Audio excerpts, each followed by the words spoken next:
Morning all, I'm having a macro photography day today, or macro and close-up photography day, and I'm on the banks of one of my local rivers, and this is really good for dragonflies and damselflies, and that's what I'm going to mainly concentrate on, but of course I'll photograph any other small things that crop up in front of the viewfinder. Now, anyone that's watched my channel over a reasonably regular basis over the last year or two will know that obviously I use a macro lens for macro photography, but when I'm doing this sort of photography on a riverbank, sometimes the dragonflies and the damselflies are out on the reeds over the water, and there's no way normally you can get close enough with a macro lens. So I often use my 200 to 500 millimeter zoom lens, and that means I can be further away and still get a fairly big image in the frame. Now it won't be a full 1-to-1 life-size ratio picture, the sort of picture I can get with a macro lens, but because damselflies and particularly dragonflies are quite big insects, those pictures still look big in the frame. So that's what I would normally do. But today I'm taking a completely different approach.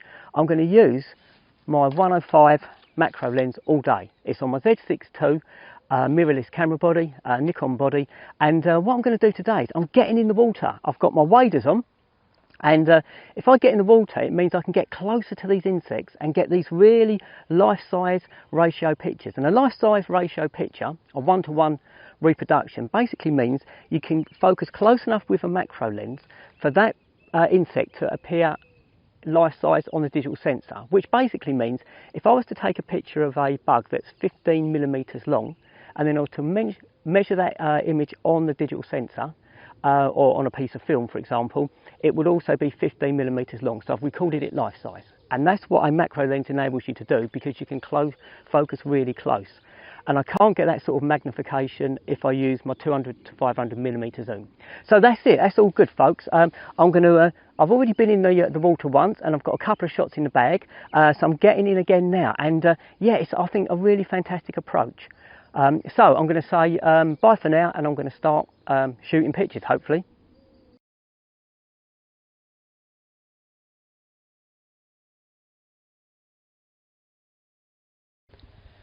Photographing insects is no different to any other type of photography, and you need to be really quiet when you're approaching your subject, and in this case I need to move really slowly because it's so easy to spook these dragonflies and damselflies, and they'll just fly off. So that's the first thing I think is really important. Move slowly and move quietly.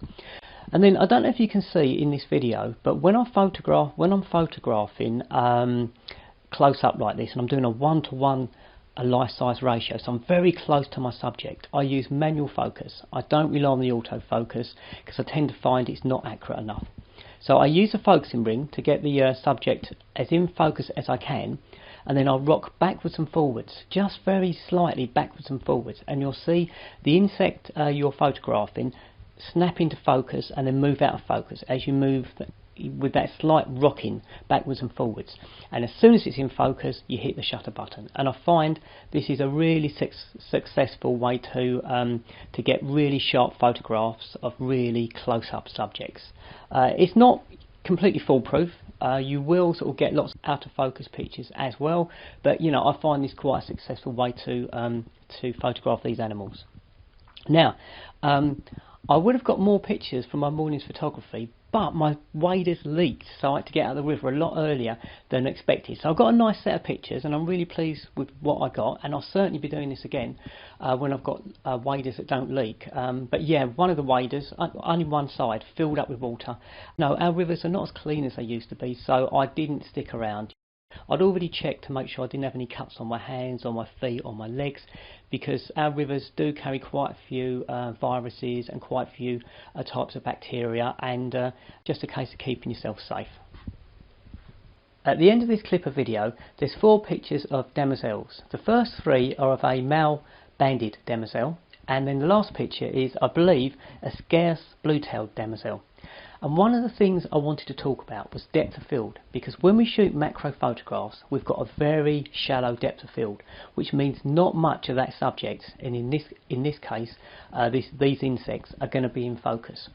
And I was shooting early morning, and the light levels were okay, but they weren't really high, so I didn't really want to shoot at very high F numbers. So the higher the F number, the more depth of field I'm going to get. And I was shooting at F11 rather than at F16 or F22, which reduces my depth of field. So what I did for the banded demoiselles, I moved around until I was shooting that insect side on, which means more of the insect is going to be in focus.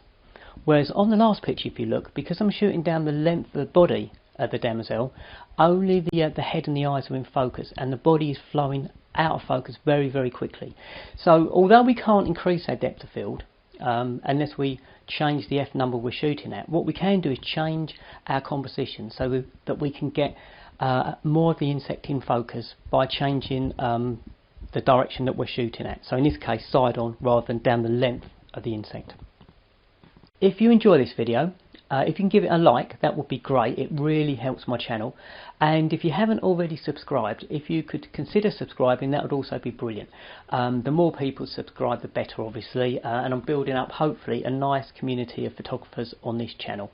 So if you do subscribe, if you can press the bell notification icon, that should let you know when I upload my next video. And if you'd like to share the video, that would also be great. So thanks for watching so far. I hope you enjoy the rest of the video, and I'll say bye for now.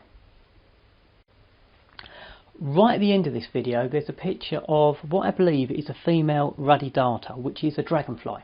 And dragonflies are bigger and they're more robust than damselflies normally. And I took this picture away from the river on some brambles, because you don't need to get in the river to get great shots of damselflies and dragonflies. Often they'll be resting along the riverbank and in an accessible place for you to photograph them. And then if you look, especially with dragonflies, they're great flyers and they'll often be quite a way away from a body of water. And in this case, brambles is a really good place to look, because you get lots of butterflies in brambles, and I often see dragonflies resting in brambles. And this ruddy darter was on the brambles away from the river, so it was really easy to get in and get a nice photograph. It's fairly early in the morning. I arrived here about 6 AM and it's around about, I don't know, 6:30 now. And there's a few reasons for that. Firstly, insects are less active early in the morning because they're solar powered. Once the temperatures start really rising, then they're going to be a lot more active and harder to photograph. At this time in the morning, they're more likely to be perched, and it gives me a chance to get in position and get those photographs. The second reason is it's at the moment the sun's just popped behind a cloud, but early in the morning, if it's sunny, that light is going to be less contrasty, so I've got a better quality of light, and that's really important for macro photography because I want to bring out all that fine detail. Later on in the day, the light's going to be harsh. You can still shoot, but you know, early morning is going to be better. And then last but not least, there's just less people around, so there's less people disturbing me when I'm doing bits to camera like this. There's less people sort of disturbing anything that I might be photographing. Now that's not quite as important for insects, because generally, unless you get really close and move quickly, they're going to just get on with their lives. But for wildlife, it's certainly important, and early morning everything is more active, you know, not just insects but general wildlife, birds and mammals as well. So yeah, it's worth getting up early. So I was up at 5 AM, got here about, I don't know, 6 o'clock, maybe 5:45, set up, got a few pictures in the bag, and I'm just going to keep shooting probably for about another hour and a half. So I'll go to about no, something like 8:30 at the moment. That's a good time to stop, I think. As I say, you can keep going, and if there's lots of stuff around, I might do, you know, we'll see. But as it stands, early morning, great for macro photography, just like any other photography. So yeah, I'm going to crack on, guys.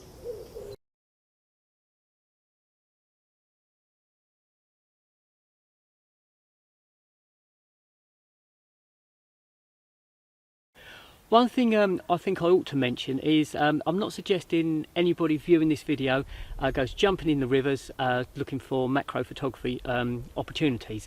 I think the thing is, any body of water can be dangerous, and it doesn't matter whether it's the sea, rivers or lakes. Now I know this river really well. I've kayaked up and down it for years, and I know sort of where it gets deep and where it's sort of quite shallow. And in this area here, you know, we've got this shallow ledge and then it deepens out into the middle, which, you know, is probably the same for a lot of rivers. But the fact of the matter is, I know this river and I've spent a lot of time on it, so I'm comfortable with going in now knowing that I'm going to keep myself safe, because not only have I got myself to keep safe, I've also got lots of expensive camera gear, and you don't want that taking a a swim in the river either, do you? So you know, this is one of those things where I think it's great for me to do, but I'm not encouraging anybody else to go out and do it, you know, because I think you need to be really aware of you know, the safety issues with water and, you know, obviously personal safety, and also water and camera equipment. So yeah, I just thought I'd mention that. You know, I guess it's a bit of health and safety, but yes, be very, very careful with any water, be that rivers, lakes, or of course the sea.